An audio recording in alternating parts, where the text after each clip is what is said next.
2024, India won the Olympiad with Gukesh and Erigaisi performing spectacular, winning almost the majority of his games. But for the new Olympiad, it's not clear who is going to be the number one, because in the previous one, Gukesh started off in the first board, and Erigaisi goes in the third board with Pragnanda in the second one. But now Gukesh is close to lost the 27 of rating. He's 27.05 or something like that, and Erigaisi is in the top 5 or top 7 of the world.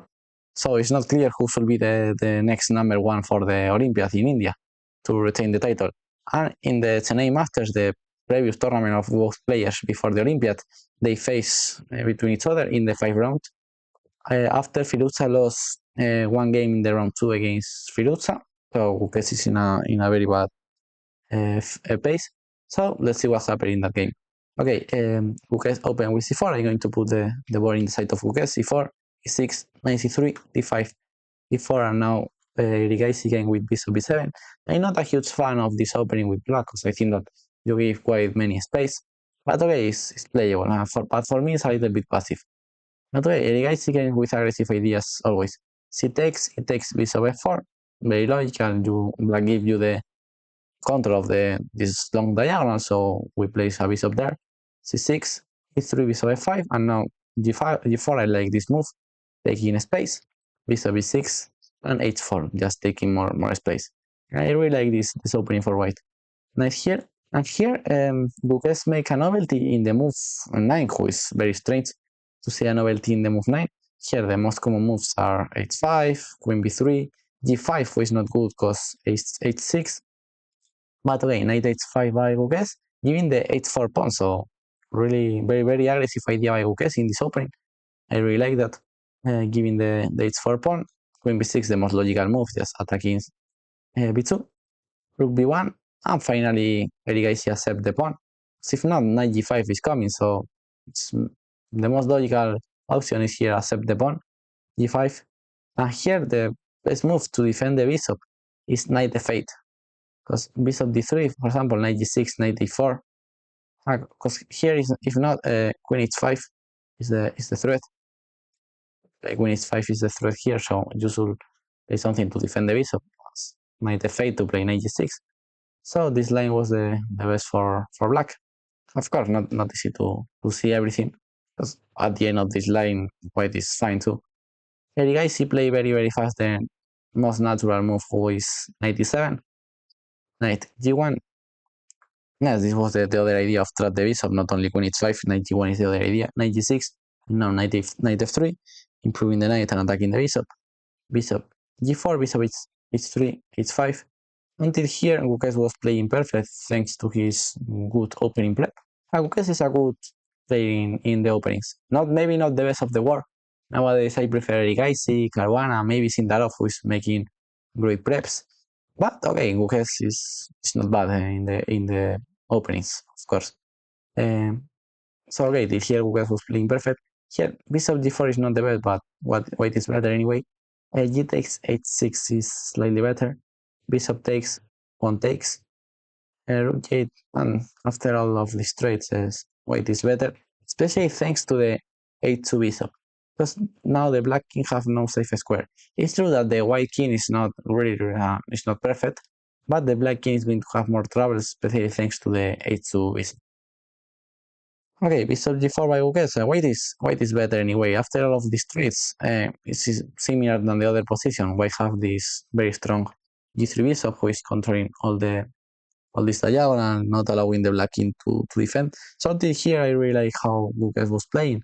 Knight d8, trying to improve the knight, logical move.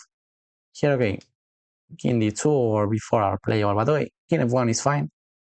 Queen a6 here was stronger, bringing the queen to the defense. To the defense and to the attack. The queen is have multi-purposes. So rook d1, queen c2, d4. Okay, white have a huge initiative, of course. Knight d7 by Erigaisi. And now he failed with knight d6 is not good. Here queen d8 followed by queen d7 was stronger for black to defend the position. The problem of knight d6, which is a very natural move, is that after knight d2 or just the move rook h1, black is in troubles. Knight here goes. He cannot go long castle because the bishop on g3 is very dangerous there. And rook h1, rook h8 is coming. Here, king d7 was slightly better. For example, if knight f4, rook h8, and if white tries to take the control of the h file, here, at least with black, you can capture on b2. So for that reason, king d7 was more useful than d6, because now rook h1, Erigaisi tried to capture the pawn, but rook h8, and white is just completely winning. Knight here, only move, and bishop d6. Here Guquez failed a little bit because he should place the bishop on f4. Later we're going to see why the bishop is so strong here. Because if knight f5 was the logical black move, just covering this diagonal and trying to bring the knight to the attack, this bishop is defending e3, who is going to be key in the game. Because here white have the knight, white have the move knight g3. Or if rook a8, knight g3 anyway, avoiding knight f5, and now on e2 he was under attack. So that's why place the bishop on f4 was very important. The problem is that after bishop e5, white is better anyway, but now it's not so easy, because after knight f5, now you have a knight g3, because knight e3 is coming. So now the position is harder to play for white. And again, Guquez made a second mistake in a row, and he lost all the advantage that he was bringing during all the previous 30 moves in just 2 moves. Very painful for Guquez, because he was playing a great game till here. But in the concrete play, who is his, yes, the part of the game where he is better, here he failed. So king e7, and maybe it was a good time to accept that he failed and accept the draw. But okay, he played e4, who according to the machine is a great move, but maybe it's very risky in this position. So okay, they play. He captured the bishop, queen takes, and now it's true that Guquez have an exchange up, but the white king now is very exposed, and the knight defends great the black king. Knight g3 and queen d4. Added to that, black have more pawns, so the position maybe is easier to play for black here. According to the machine is equal, but I prefer black with the knights. Queen e4.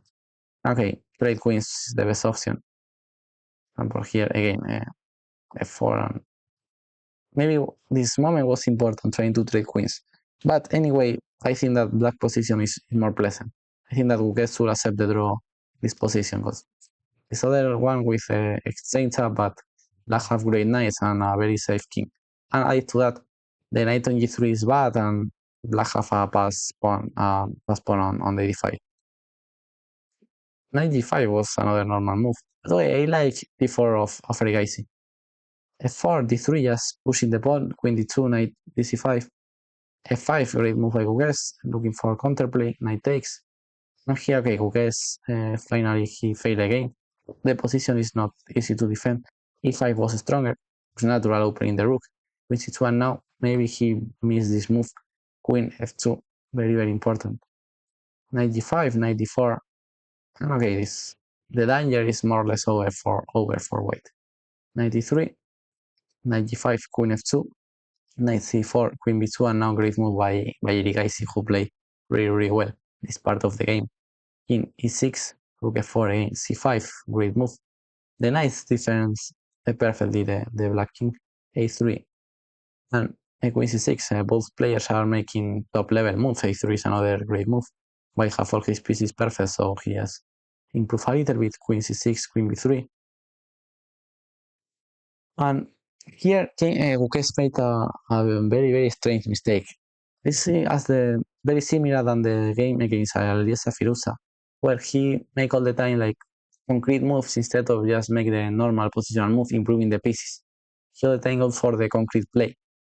And here, the normal positional move is king f1, putting the king close to the pawn, and looks the most logical way to defend the pawn, just place the king close to the pawn. Instead of that, he started to make strange things with rook f5 and rook a5, very unnatural, and with the king on f1 so far from the pawn. So maybe he calculates something concrete, but after king e2, the concrete play is over, and black is going to win with this plan of place a knight on d3, blockading the knight, trading the knight, and winning the game. So great victory of Arjun Erigaisi, who for me is the best player of India. And he deserves to be the number one board in the Olympiad.